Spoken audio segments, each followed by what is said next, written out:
ollaan täällä Pietarsaaren Visaforestilla tekemässä tämmöistä kuljetin muutosta, mikä liittyy nyt tällä hetkellä vanhojen kuljetinsiltojen ja kuljetinlinjojen muutokseen, mikä taas liittyy ensi keväänä tehtävään isompaan asennukseen, missä asennetaan ihan uusia kuljetinsiltoja ja kuljettimia.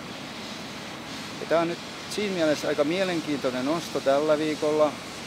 Valmisteltu on jo 2 viikkoa, edelliset viikot. Ja tämä on yhtenä ainoana nostona tehtävä 125 metriä pitkä kuljetinsilta, painoa yli 100 tonnia.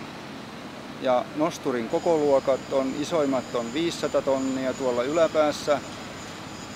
Sitten sieltä tullaan alemmas, niin on 160 tonnisia 2 kappaletta, sitten on 220 tonninen ja sitten täällä alapäässä on 100 tonninen.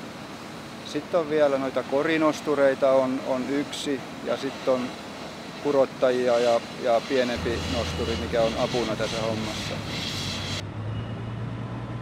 Ja tällä hetkellä polttoleikataan noita vanhoja kuljetinsillan jalkoja poikki.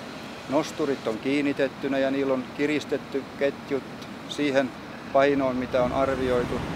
Sillan paino tiedetään aika tarkasti kuitenkin 100 kilon tarkkuudella ja arviolta puolen tunnin kuluttua lähdetään nostamaan tuota siltaa ylös yhtenä nostona.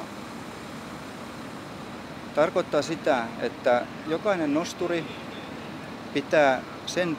pyrkii pitämään sen painon koko ajan, mistä on lähdetty alkuun, niin silloin saadaan se tasainen nosto siinä. Ja tietenkin sivulinja valvotaan teodoliiteilla ja katsotaan, ettei tule sivuheittoa. Yläkohta, mikä liittyy tuohon suoraan kiinteään kohtaan, niin siellä ei kokonaista katkaisemista tehdä, vaan siellä jätetään alapaarteen, kutsutaan alapaare, tukiputki, mikä kulkee sillan pituussuuntaan. Alapelti jätetään niin sanotuksi saranaksi ja sen kautta pyöräytetään se kulmamuutos ylös.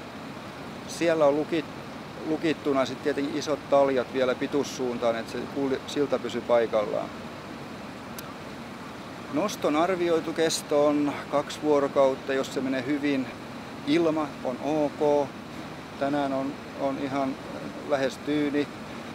Tämän jälkeen, kun on saatu se nosto tehty, 1 uusi kuljetin tukijalka tulee pelkästään uusi.